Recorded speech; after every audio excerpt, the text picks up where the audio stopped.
এক যুবক, সেই যুবকের নাম হলো হযরত ইব্রাহিম আলাইহিস সালাম। সেজন্য আল্লাহ রাব্বুল আলামিন যুবক বয়সের মধ্যে নবীদেরকে নবুয়ত দিয়েছেন। কেন? এই বয়সের মধ্যে চাইলেই একটা মানুষ একটা কিছু করে ফেলতে পারে। যাক, আমি আর এই বিষয়ে কথা দীর্ঘায়িত করছি না। আপনারা জানেন আমাদের এই উপমহাদেশের মধ্যে ইসলাম এসেছে সেই মুহাম্মদ বিন কাসিম রাহিমাহুল্লাহ, উনিও একজন যুবক ছিলেন। তা আমার বিষয়টা এই যুবকদেরকে নিয়ে, যেই যুবকরা চাইলেই সব কিছু করতে পারে, চাইলেই সব কিছু উলট পালট করে দিতে পারে, চাইলেই পুরা ইসলামের একটা জয় জয়কার করে ফেলতে পারে, এই যুবকদেরকে নিয়ে আমার কথা আজকে। আমি আমার বক্তব্যের শুরুতেই মুবারকবাদ জানাচ্ছি। সম্মানিত উপস্থিতি, আপনারা শুনতে পেয়েছেন আমার নির্ধারিত বিষয় যুব সমাজের প্রতি দাওয়া, চ্যালেঞ্জ ও সুযোগ। এখানে যারা উপস্থিত আছি কয়েকজন ছাড়া বাকি সকলেই আমার যেই বিষয়বস্তু যুব সমাজের সেই যুবাদের অন্তর্ভুক্ত আমরা। তো আমাদের জন্য আল্লাহ রাব্বুল আলামিন আলাদা করে কোরআনে মেসেজ পাঠিয়েছেন। রাসূল করিম সাল্লাল্লাহু আলাইহি ওয়াসাল্লাম আমাদের জন্য আলাদাভাবে বলেছেন, যুবকদেরকে উদ্দেশ্য করে রাসূল আলাদা নসিহা করেছেন। আমি একেবারেই যেহেতু সংক্ষিপ্ত সময় মূল পয়েন্টগুলো বলেই শেষ করে ফেলব। আল্লাহ রাব্বুল আলামিন কোরআনের মধ্যে যুবকদের ব্যাপারে বলেছেন, যুবকদের এই সময়টাকে আলাদাভাবে বিশেষায়িত করেছেন। আল্লাহ রাব্বুল আলামিন বলছেন, আল্লাহুল্লাযী খালাকাকুম মিন দুআফিন, আল্লাহ রাব্বুল আলামিন তোমাদেরকে সৃষ্টি করেছেন দুর্বলতা থেকে। সুম্মা জাআলা মিন বাদি দুআফিন, এরপরে আল্লাহ রাব্বুল আলামিন আল্লাহুল্লাযী খালাকাকুম মিন দুআফিন সুম্মা, আচ্ছা, আল্লাহ রাব্বুল আলামিন এক দুর্বলতা থেকে আরেক দুর্বলতায় আমাদেরকে রূপান্তরিত করেছেন। একটা সময় মায়ের পেটে ছিলাম, সেখানে দুর্বল ছিলাম। আল্লাহ রাব্বুল আলামিন সেখান থেকে শিশু অবস্থায় আমাদেরকে জন্ম দিয়েছেন, যেখানে আমরা পরনির্ভরশীল। এরপরে আল্লাহ রাব্বুল আলামিন বলছেন, সুম্মা জাআলা মিন বাদি দুআফিন কুওয়া, তোমাদের এই দুর্বলতার পরে আমি তোমাদেরকে শক্তি দিয়েছি। এই শক্তির নাম হলো যৌবন। আল্লাহ রাব্বুল আলামিন এই যৌবনের কথাটাকে এরপরে আবার বলছেন যে এই যৌবনের পরে আবার সুম্মা জাআলা মিন বাদি কুওয়াতিন দুআফা, এরপরে আবার তোমাদেরকে আমি দুর্বল বানিয়ে ফেলি, মানে বৃদ্ধ হয়ে যাই। এই যে যৌবন, এই যৌবনটা আল্লাহ রাব্বুল আলামিনের কাছে বেশি গুরুত্বপূর্ণ। কেন গুরুত্বপূর্ণ? আপনারা দেখবেন পৃথিবীতে এই পর্যন্ত যত সভ্যতা এসেছে, সমস্ত সভ্যতাগুলো পৃথিবীর মধ্যে টিকে ছিল এই জন্য যে যুবকরা সেই সভ্যতাগুলোকে গ্রহণ করেছে। পৃথিবীতে যত ধর্ম এসেছে, সমস্ত ধর্মগুলো এই জন্যই পৃথিবীতে টিকেছে যে যুবকরা সেজন্য নিজেদের জীবনকে উৎসর্গ করে দিয়েছে। আল্লাহ রাব্বুল আলামিন যুবকদের সেই বিষয়গুলোকে আলাদাভাবে কোরআনের মধ্যে চিত্রায়ন করেছেন। আল্লাহর নবী হযরত ইব্রাহিম আলাইহিস সালাম, তিনি তার সম্প্রদায়কে আশার বাণী শুনিয়েছিলেন যে আপনারা এই ফেরাউনের লাঞ্ছনাকর জীবনের মধ্যে আছেন, তার গোলামি করতেছেন, ফেরাউন আপনাদেরকে দাসের মতো ব্যবহার করতেছে, আপনাদের তো স্বাধীনতার দরকার, আপনাদের তো মুক্তির দরকার, আপনারা কতদিন আর ফেরাউনের গোলামি করবেন? যেই স্রষ্টা আপনাদেরকে সৃষ্টি করেছে তার গোলামি শুরু করেন। হযরত ইব্রাহিম আলাইহিস সালাম তাদেরকে যে এই মেসেজগুলো দিয়েছিলেন, এই মেসেজগুলোর কথা আল্লাহ রাব্বুল আলামিন কোরআনের মধ্যে বলেছেন। আল্লাহ রাব্বুল আলামিন হযরত ইব্রাহিম আলাইহিস সালামের আলোচনাটা কোরআনের মধ্যে এনেছেন কাফেরদের কথায়। কাফেররা বলছে যে সামিআনা ফাতান ইয়াযকুরুহুম ইউকালু লাহু ইব্রাহিম, আমরা একজন যুবককে শুনেছি, এই যুবক আমাদের মূর্তি পূজার সমালোচনা করে, মানুষ তাকে ইব্রাহিম নামে ডাকে। আল্লাহ রাব্বুল আলামিন হযরত ইব্রাহিম আলাইহিস সালামের যৌবনের এই কাজটাকে কোরআনে আলাদাভাবে চিত্রায়ন করেছেন এবং আল্লাহ রাব্বুল আলামিন বিশেষায়ন দিয়েছেন যে যুবক হিসাবে একজন যুবক যদি একটা মেসেজ নিয়ে সমাজে দাঁড়িয়ে যায়, চাইলে সমস্ত মানুষকে সেটার জন্য পাগল বানিয়ে দিতে পারে। আল্লামা আবুল হাসান আলী নদভী রাহিমাহুল্লাহ, উনি আরাকানে গিয়েছিলেন। আরাকানে যাওয়ার পরে আরাকানের মুসলমানদেরকে উনি একটা কথা বলেছিলেন, যে কথাটা আমাদের সমাজের জন্য ফিট খায়। আরাকানের মুসলমানদেরকে বলেছিলেন যে পাকিস্তানের উলামায়ে ইকরাম মানুষদেরকে বোঝাচ্ছিল যে আপনারা যদি পাকিস্তানের সাথে থাকেন তাহলে আপনারা নিরাপদে থাকবেন, আপনাদের ধর্ম কর্ম সব কিছু নিরাপদ থাকবে, আপনাদের রাষ্ট্রটা যদি অখণ্ড হয়। ভারত ষড়যন্ত্র করতেছে রাষ্ট্রটাকে বিভাজন করার জন্য, পূর্ব পাকিস্তান পশ্চিম পাকিস্তান। কিন্তু একজন লোক দাঁড়িয়ে গেলেন, একজন লোক দাঁড়িয়ে মানুষদেরকে এই কথা বললেন যে পাকিস্তান থেকে যদি আমরা আলাদা হই তাহলে আমাদের এখানেই আমাদের মুক্তি। আবুল হাসান আলী নদভী রাহিমাহুল্লাহ এই কথার চিত্রায়নটা এভাবে করেছেন যে একজন মানুষ যে মানুষকে এই মেসেজটা দিল যে পাকিস্তান থেকে আলাদা হয়ে গেলে আমরা মুক্তি পাব, মানুষরা ওই একজন মানুষের মেসেজটাকে গ্রহণ করেছে। একজন মানুষ সে এমনভাবে মানুষদেরকে কথাগুলো বলেছে যে সমস্ত মানুষ তার কথায় পাগল হয়ে গেছে, সকলেই যুদ্ধের ময়দানে নেমে আসছে।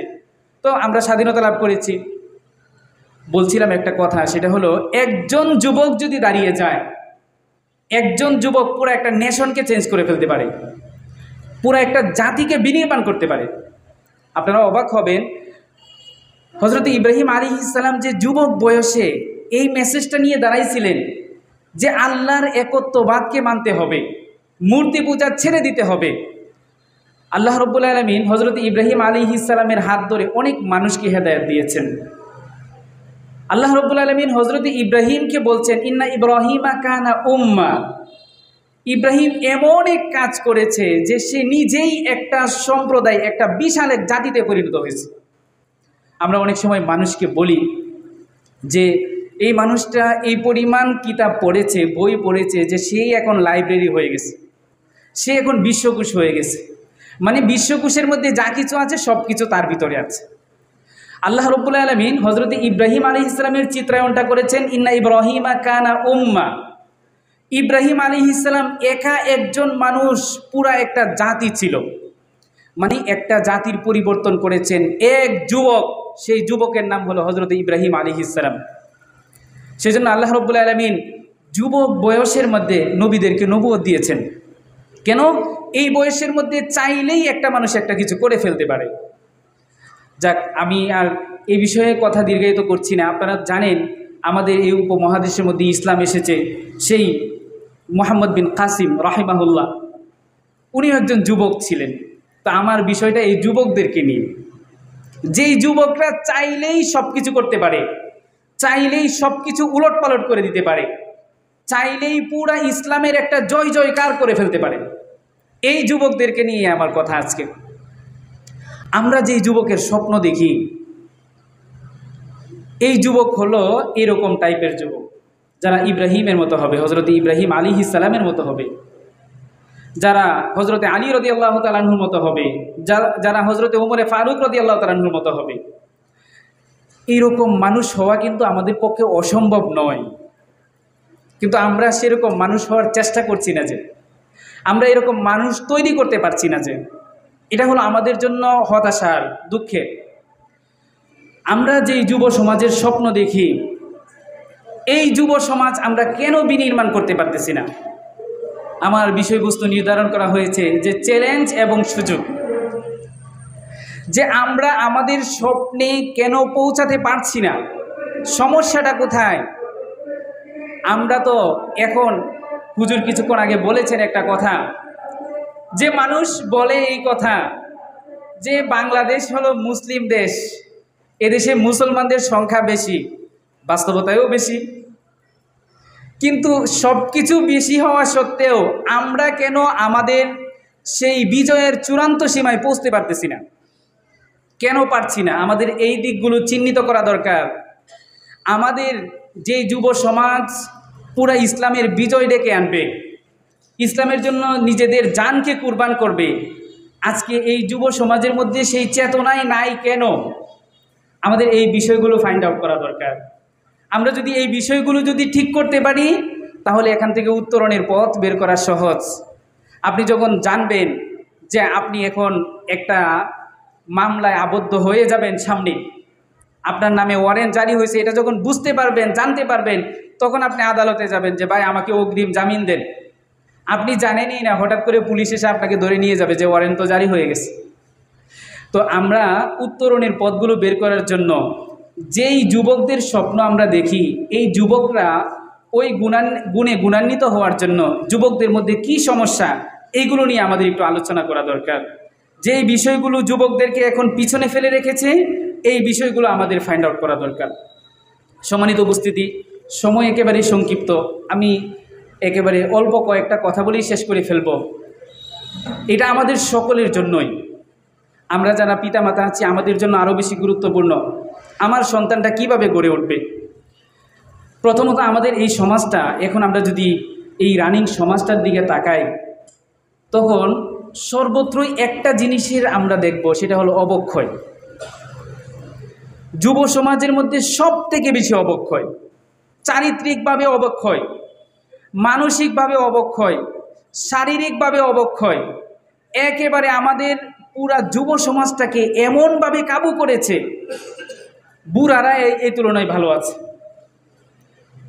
এখন সকল ফিতনাগুলো যুব সমাজকে টার্গেট করতেছে। আপনারা অবাক হবেন যে আমাদের রাষ্ট্র কাঠামো পর্যন্ত আমাদের যুব সমাজকে বিভ্রান্ত করার জন্য আলাদা আলাদা বিভিন্ন প্রকল্প পেশ করে। গানের প্রকল্প, এই যে আপনারা জানেন যে 68,000 প্রাইমারি স্কুলের মধ্যে গানের শিক্ষক নিয়োগ দেওয়ার জন্য প্রধান উপদেষ্টা সম্মতি দিয়ে দিয়েছেন।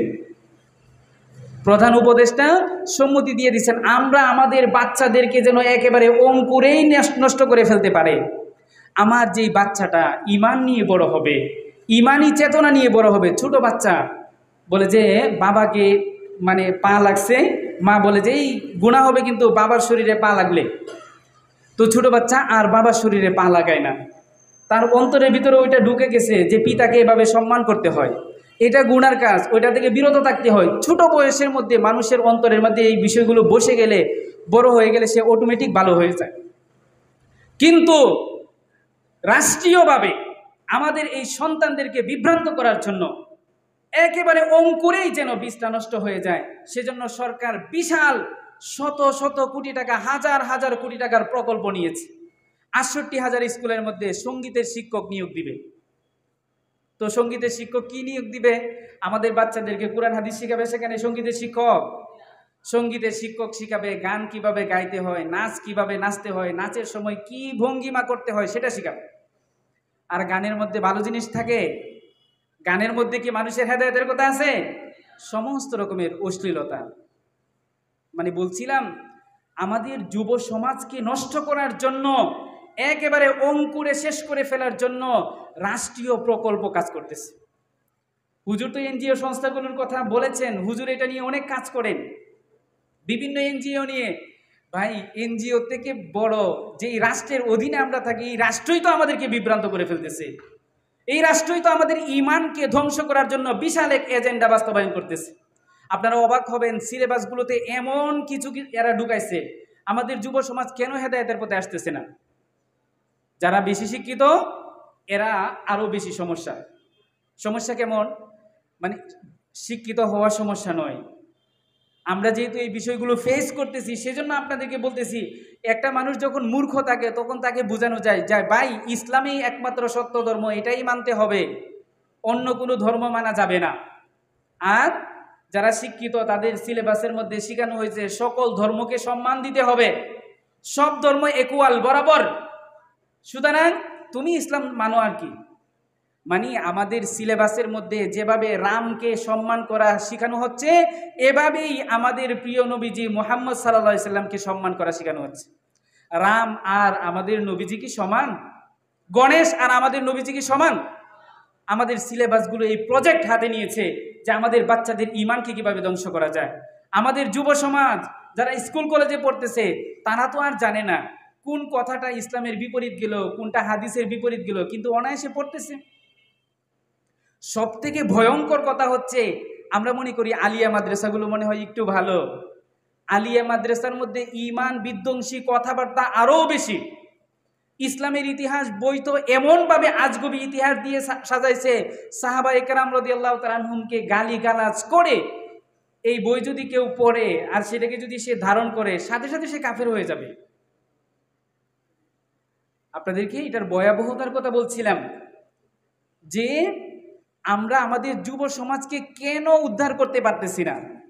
যেই ছেলেটাকে মনে করেন আপনি দিনে 10 মিনিট সময় দিচ্ছেন, তাকে নসিহা করছেন, অথবা 1 ঘন্টা এসে আপনার এখানে পড়ছে, সেই ছেলেটা তো 8 ঘন্টা স্কুলের মধ্যে পড়তেছে। 8 ঘন্টা পর্যন্ত তার শিক্ষক তাকে কুফরি মতবাদ শিক্ষা দিচ্ছে, আর সেই ছেলেটাকে আপনি 1 ঘন্টায় কি বুঝাবেন, 10 মিনিটে কি বুঝাবেন? তো আমাদের যুব সমাজের সমস্যাটা হলো এই অবক্ষয় যে তৈরি হয়েছে, এই অবক্ষয়টা প্রাতিষ্ঠানিকভাবে তৈরি হচ্ছে, এই অবক্ষয়গুলো রাষ্ট্রীয়ভাবে তৈরি হচ্ছে। আজকে স্কুলগুলোতে দেখেন চারিত্রিক অবনতির যত দিক আছে সমস্ত দিকের অ্যাপ্লাই একেবারে অনুশীলন ভার্সিটিগুলোতে হচ্ছে। আপনি আপনার সন্তানকে বলছেন চরিত্র সুন্দর রাখতে হবে, আর ওরা কি শিখাচ্ছে? ওরা শিখাচ্ছে ফ্রি মিক্সিং। ওরা শিখাচ্ছে এই যে তোমার ফ্রেন্ড সে ছেলেও হতে পারে মেয়েও হতে পারে, এটার মধ্যে কোনো পার্থক্য নেই। আচ্ছা বলেন দেখি, যেই যুবক এই পরিবেশের মধ্যে বেড়ে উঠবে, এই যুবক কিভাবে দিনের পথে আসবে? তাকে তো 24 ঘন্টা এখানে আবদ্ধ করে রাখা হচ্ছে। এরপরে আমাদের যুব সমাজের মধ্যে আরেকটা বড় বিষয়, সেটা হচ্ছে মাদকাসক্তি। আজকের যুব সমাজ সব থেকে যেই জিনিসটার প্রতি বেশি আসক্ত এবং আমাদের যুব সমাজকে একেবারে ক্ষয় করে দিচ্ছে, সেটা হলো মাদক। এই মাদক তার পিতামাতার সাথে সম্পর্ককে নষ্ট করছে, উস্তাদদের সাথে সম্পর্ককে নষ্ট করছে, সমাজ থেকে তাদেরকে বিচ্ছিন্ন করে ফেলছে। ফলে যেই ছেলেগুলো এরকম অ্যাডাক্টেড হয়ে যায়, মাদকাসক্তিতে আসক্ত হয়, এদেরকে দিনের পথে আনা অনেক কঠিন হয়ে যায়, এদেরকে উদ্ধার করা মারাত্মক কঠিন হয়ে যায়, এই ছেলেগুলো বিপদগামীতে চলে যায়। আল্লাহ রাব্বুল আলামিন সেজন্য মাদককে হারাম করে দিয়েছেন। এরপরে আমাদের যুব সমাজের মধ্যে আরেকটা বড় সমস্যা, যেটা এখন প্রকট আকার ধারণ করেছে, এই যে গ্লোবালাইজেশন যেটাকে বলা হচ্ছে, যে হাতের মুঠোয় পুরো দুনিয়া, ইন্টারনেট আমাদের ছেলেদের হাতে চলে আসছে, মোবাইল এখন আমাদের ছেলেদের হাতে চলে আসছে। এগুলোর সঠিক ব্যবহার না জানার কারণে আজকে আমাদের এই ছেলেগুলো এখান থেকে বিভ্রান্ত হচ্ছে, আত্মহত্যা করতেছে। কেন? বাপে মোবাইল কিনে দিচ্ছে না, সেই জন্য ওর কাছে এই মোবাইলের আসক্তিটা এই পরিমাণ গিয়ে পৌঁছেছে। আমি গতকালকেও একটা রিপোর্ট দেখতেছিলাম যে পুরা বিশ্বের মানুষ, এই যে ছোট বাচ্চারা সব থেকে বেশি মোবাইলের ক্ষতিগ্রস্ত। ছোট বাচ্চারা, আগে যেখানে একটা বাচ্চার 9 মাস 8 মাস 9 মাস হতেই এই বাচ্চাটা আব্বু আম্মু বলে ডাকতো, খেয়েছো? হ্যাঁ খেয়েছি, এরকম মানে সাড়া দিত। এখন অনেক বাচ্চা 1 বছর 2 বছর 3 বছর হয়ে গেল, সে কথা বলতে পারতেছে না। আমি গত 3 দিন আগে এই রিপোর্টটা দেখতেছিলাম যে এটার কারণ হচ্ছে মোবাইলের আসক্তি। যে মায়েরা বাচ্চাকে খাবার খাওয়াবে, আগে আমাদের জামানায় ছিল মা হাই হ্যালো অনেক কিছু বলতো, আর এখন মায়ের ওইগুলো বলতে কষ্ট লাগে, মোবাইল ছেড়ে দে, বাচ্চার সামনে মোবাইল দিয়ে দিল। এখন বাচ্চা মোবাইল টিপতেছে আর খাইতেছে, মোবাইল টিপতেছে আর খাইতেছে। মাতা পিতা বাচ্চাদেরকে সময় দেয় না, ওই যে মোবাইলের মধ্যে ফেলে রাখছে। আগে বাচ্চারা যেভাবে কান্না করতো, ওই কান্না করার সুযোগটাও এখন পাচ্ছে না বাচ্চারা। ওই যে মোবাইল দিয়ে তার কান্না করার সুযোগটাকে বন্ধ করে দেওয়া হচ্ছে। যাক, এইগুলোর আরো অনেক আলোচনা আছে, এগুলো চাইলেও করা যাবে না, সময় খুবই কম। তো আরেকটা বিষয় যেটা আমি একটু আগেও বলেছিলাম, যে আমাদের যুব সমাজ এখন সমাজ থেকে বিচ্ছিন্ন হয়ে পড়ছে মোবাইলের কারণে, মাদকাসক্তির কারণে এবং বিভিন্ন কারণে। এখন যুবক হয়ে গেলে এখন বাপের সাথে ছেলের সম্পর্ক থাকবে কেন? ছেলে বড় হয়ে গেছে না, ছেলের সাথে এখন কার সম্পর্ক থাকবে? তাহলে ওই যে অন্যান্য ফ্রেন্ড সার্কেল বানায়, তারা ফ্রেন্ড সার্কেল অন্যান্য বন্ধু বান্ধব বানায়, বন্ধু বান্ধবদের সাথে খুব সম্পর্ক, খুব আড্ডা, পিতার সাথে কোনো সম্পর্ক নেই। যাদের কাছে গেলে সে ভালো হবে তাদের সাথে তার সম্পর্ক নেই, যাদের কাছে গেলে খারাপ হবে, খারাপ মেসেজ পাবে, তাদের সাথে তার সম্পর্ক। মানে আমাদের সোসাইটিতে যেখান থেকে তার প্রতি উপদেশ আসবে, সে ভালো পথ নির্দেশ পাবে, এখান থেকে সে বিচ্ছিন্ন হয়ে সে এককভাবে জীবনযাপন করে অথবা খারাপ পথ বেছে নেয়। এটাও আমাদের যুব সমাজকে হেদায়েতের পথে অনেক বড় অন্তরায়। এখন ছেলেরা বড় হচ্ছে, মানুষের সাথে কিভাবে মিশতে হবে এই সামাজিকতাটাই শিখতেছে না, এটা অনেক বড় একটা সমস্যা। আরেকটা বড় সমস্যা হলো অপসংস্কৃতি। বিদেশি জিনিস আমাদেরকে আগ্রাসন করেছে, বিদেশি কালচার, বিদেশি বিভিন্ন কিছু আমাদেরকে এমনভাবে গ্রাস করেছে, আপনারা অবাক হবেন যে আমরা দাসত্বের এই জামানাতে এসে পৌঁছেছি যে আমাদের কাছে বিদেশি কালচারগুলো ভালো লাগে। ইউরোপের যে কান্ট্রিগুলো আছে ওইগুলোর মধ্যে অনেক ঠান্ডা, অনেক শীত, এরা সবসময় ঠান্ডার মধ্যে থাকে, বরফ জমে একেবারে বাসাবাড়ি ভরে যায়। আপনারা জানেন এই কান্ট্রিগুলোতে পোশাক হইল খুব মানে মোটা মোটা পোশাক, প্যান্ট পরে, শু পরে, স্কেচ এগুলো পরে, এগুলো পরলে শরীর গরম থাকে। আর আমাদের শিক্ষিত সমাজ কি করেছে জানেন, ওই যে ইউরোপিয়ান মানুষগুলো প্যান্ট পরে, মোটা মোটা কাপড় পরে, স্কেচ পরে, সেজন্য আমাদের সমাজের মানুষগুলো তাদের অনুকরণ শুরু করেছে, যে তাদের অনুকরণ। এখন ওরা তো ওদের পারিপার্শ্বিক অবস্থার কারণে এই পোশাকটাকে ধারণ করেছে, আর আমরা গুলামির কারণে ধারণ করেছি। আমরা তো এদের গুলাম, আমাদের কাছে ওরা যাই করবে তাই ভালো, যাই করবে তাই ভালো। আজকে এই কথাগুলো বললে অনেক লম্বা হয়, তারপরও বলতে হয় যে রাষ্ট্রীয় রাষ্ট্রীয়ভাবে পরিকল্পনা গ্রহণ করা হচ্ছে যে আমাদের এই সমাজকে, আমাদের এই মানুষগুলোকে ইউরোপিয়ান কালচারে কিভাবে বড় করা যায়। ইউরোপের যত নিয়ম কানুন আছে সব আমাদের উপর বাস্তবায়ন করবে। কেন? আমরা এলিট হব, আমরা হব উন্নত, আমরা অগ্রগতি করব সেই জন্য। অথচ ইউরোপিয়ান সমাজ তাদের কৃষ্টি কালচারে এই পরিমাণ পরীক্ষিত, অপদস্থ এবং অপমানিত, এবং এরা জীবনযাত্রার এমন এক হীন পর্যায়ে আছে যেটা এরা নিজেরাও স্বীকার করে। দেখেন, সব থেকে ইন্টারেস্টিং একটা বিষয় বলি, গতকালকে ডোনাল্ড ট্রাম্প বলল ওর এক মানে খুব বন্ধুকে যে মেরে ফেললো, কার্ক, তাকে যে মেরে ফেললো, এটা নিয়ে সে আফসোস করে বলতেছে যে আমাদের এখানে প্রতি মাসে 6 জন 7 জন করে, 6 জন 7 জন, অথবা অ্যামাউন্ট আরেকটু, অথবা মানে ফিগারটা আরেকটু বড় বলেছে, যে প্রতি বছর এরকম 300-600 মানুষ মারা যাচ্ছে শুধুমাত্র এই যে গুলাগুলিতে, পারস্পরিক গুলাগুলিতে মারা যাচ্ছে।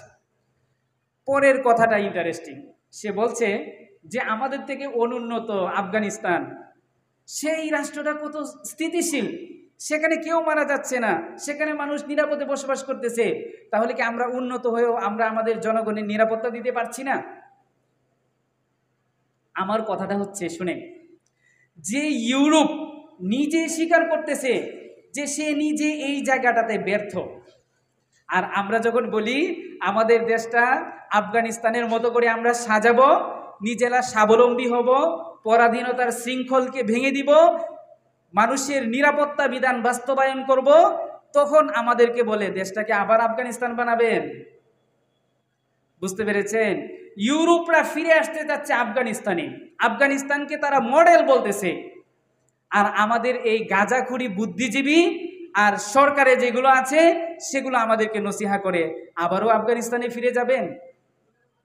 আমাদেরকে আবারও আফগানিস্তানেই ফিরতে হবে। আপনারা কি বলেন? যে আফগানিস্তানকে ইউরোপ মডেল মনে করে, আপনার গুরু, আপনার বস, যার গুলামি করেন আপনি, যার দাস আপনি, সেই বস বলতেছে সে হলো আইডল, আর আপনি কোথাকার কোন পুঁটি মাছ। যাক, দাসত্বের এই পরিমাণ, আমি বলছিলাম যে অপসংস্কৃতি আমাদেরকে পুরো গ্রাস করে ফেলেছে। অপসংস্কৃতি মানে কিন্তু শুধু গান বাজনা না, আমরা এখন একটু সীমাবদ্ধ করে ফেলেছি। সংস্কৃতি মানে এভরিথিং, সব কিছু, আমার জীবন, আমার ঘুম, আমার খাওয়া, আমার রাষ্ট্র পরিচালনা, সব কিছুই সংস্কৃতি। তো আমাদের যুব সমাজকে বোঝানো হচ্ছে যে ইউরোপিয়ান হয়ে যাও, ইউরোপিয়ান কালচারে বড় হও, তাহলে তোমরা ভালো হতে পারবা, উন্নত জীবন যাপন পাবা। আমাদের যুব সমাজ কিন্তু বিভ্রান্ত হচ্ছে। তো সম্মানিত উপস্থিতি, আমাদের এই যুব সমাজকে এগুলো থেকে উদ্ধার করতে হবে। দেখেন, আমি কিন্তু অনেকগুলো পর্যায়ে বলেছি, ব্যক্তি পর্যায়ে যেরকম তারা বিভ্রান্ত হচ্ছে, সামাজিক পর্যায়েও তাদেরকে বিভ্রান্ত করা হচ্ছে, এনজিও সংস্থাগুলো দিয়ে বিভ্রান্ত করা হচ্ছে, এমনকি রাষ্ট্রীয় অবকাঠামো, রাষ্ট্রীয় পরিকল্পনায় বিভিন্ন প্রজেক্ট হাতে নেওয়া হচ্ছে তাদেরকে বিভ্রান্ত করার। তো আমরা করবোটা কি? আমাদের কাজটা কি এখন? আমরা তাদেরকে উদ্ধার করব কিভাবে? আজকে একটা সময়ই ছিল এরকম, কঠিন সময় ছিল কয়েকদিন আগেও, যে ভার্সিটিগুলোতে দাড়ি টুপি দেখলেই মেরে ফেলতো এবং বলে দিত সে হলো অমুক দলের, সেজন্য তাকে মেরে ফেলেছি, সেটা বৈধ হয়ে গেছে। তো আমাদের এই যুব সমাজকে আমরা উদ্ধার করব কিভাবে? এক নাম্বার হলো তাদেরকে বেশি করে দাওয়াত দিতে হবে, বেশি করে দাওয়াত দিতে হবে। এই পরিমাণ দাওয়াত দিতে হবে যে তার কাছে যদি বাতিলের দাওয়াত একবার এসে পৌঁছায়, আমার ইসলামের দাওয়াত প্রতিদিন কমপক্ষে 10 বার গিয়ে তার কাছে পৌঁছাতে হবে। আজকে আমাদের এই সময় অনেকেই বলে যে উলামা ইকরামের সংখ্যা বেশি হয়ে গেছে, অনেক হচ্ছে, এগুলো সব মানে আই ওয়াশ কথাবার্তা। এখনো আমাদের প্র্যাকটিসিং মুসলিম যারা যারা মুসলিম ইসলাম ধর্মটাকে পরিপূর্ণভাবে ধারণ করে, আর যারা মানে প্র্যাকটিসিং মুসলিম না, এই সংখ্যাটা যদি আপনি বের করেন, তারপরে উলামা ইকরামের সংখ্যাটাকে সেখানে ভাগ করে দেন, দেখবেন যে 10,000-এর মধ্যেও একজন আলেম নাই, 10,000-এর মধ্যেও একজন আলেম নেই। একজন আলেম চাইলেই 10,000 মানুষকে হেদায়েত করতে পারবে না, এই সময়েও তার হবে না। 5,000 জনের কাছেও যাইতে পারবে না। তো আমাদেরকে আরো বেশি প্রত্যেককেই আমাদের দায়ী হতে হবে। আমরা প্রত্যেককেই আমাদের ওই অবস্থানে যেতে হবে যে আমরা প্রত্যেকেই দায়ী হব। রাসূল করিম সাল্লাল্লাহু আলাইহি ওয়াসাল্লাম যখন সাহাবাদেরকে ইসলামের দীক্ষিত করতেন, তখন তাদের প্রত্যেকে একটা কাজেই দিতেন যে তুমি মুসলমান হইছো, ইসলাম ধর্মটা তোমার কাছে ভালো লেগেছে, এই কথাটা মানুষকে গিয়ে বলো, মানুষকে দাওয়াত দাও। আল্লাহ নবী সাল্লাল্লাহু আলাইহি ওয়াসাল্লামের প্রত্যেকটা সাহাবী দায়ী ছিলেন। আমরা এখন এই মানে ভাগ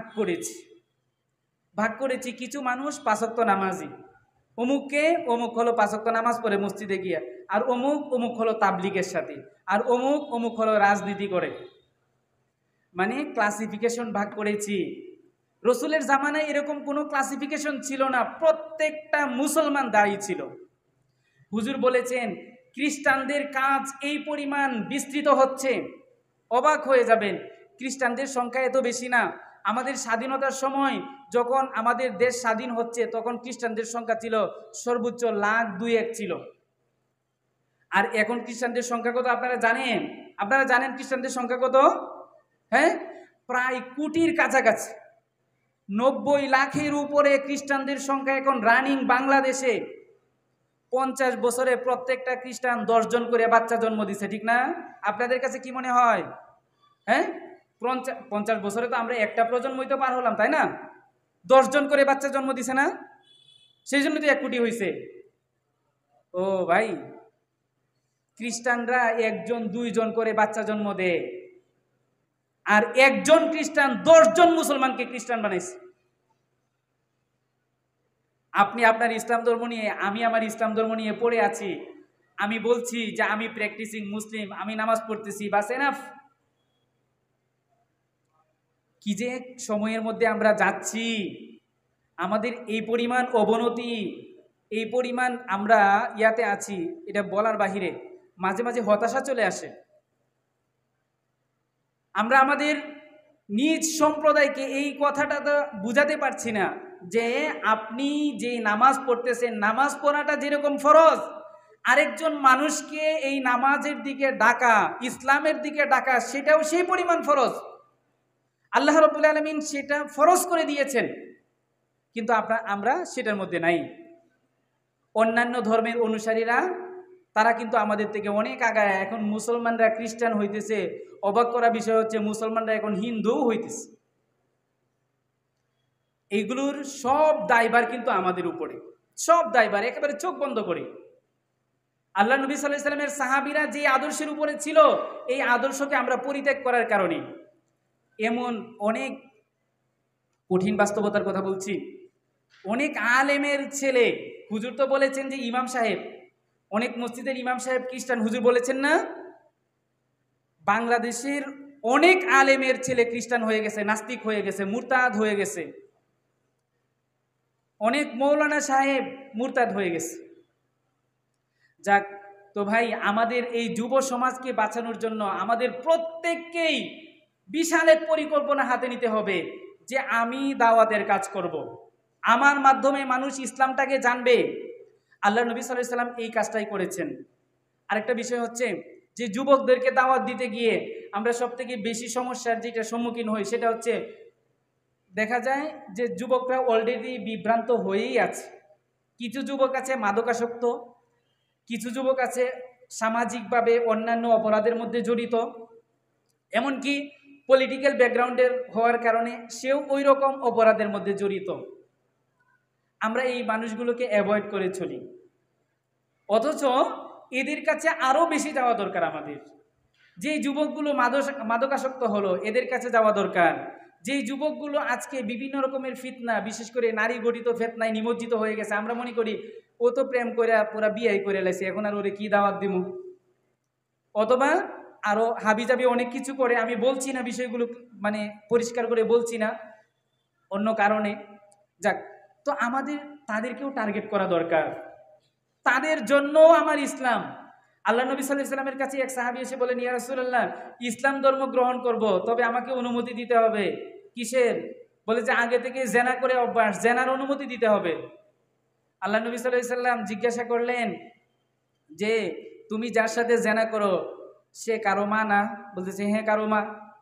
কারো বোন না? বলতেছে হ্যাঁ কোনো একজনের তো বোনও হতে পারে।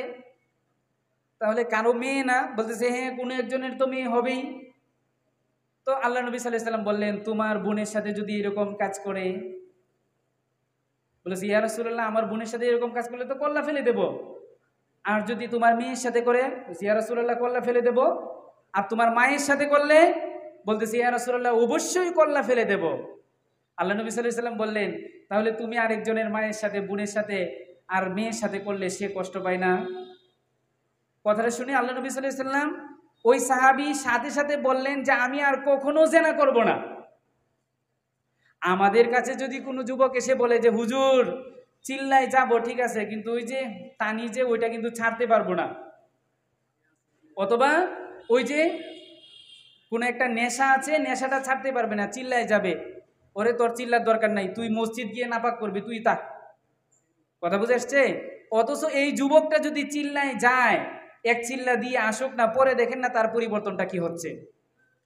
তো যুব সমাজকে নম্রভাবে আগলে রাখতে হবে, মানুষকে নম্রতার সাথে দাওয়াত দিতে হবে। আল্লাহ নবী সাল্লাল্লাহু আলাইহি ওয়াসাল্লাম খুব নরম ছিলেন, গরম ছিলেন না। আল্লাহ রাব্বুল আলামিন বলছেন, ফাবিমা রাহমাতিম মিনাল্লাহি লিনতা লাহুম, আল্লাহর রহমত আপনার উপরে আছে সেজন্য আপনি মানুষের সাথে নরমভাবে কথা বলেন।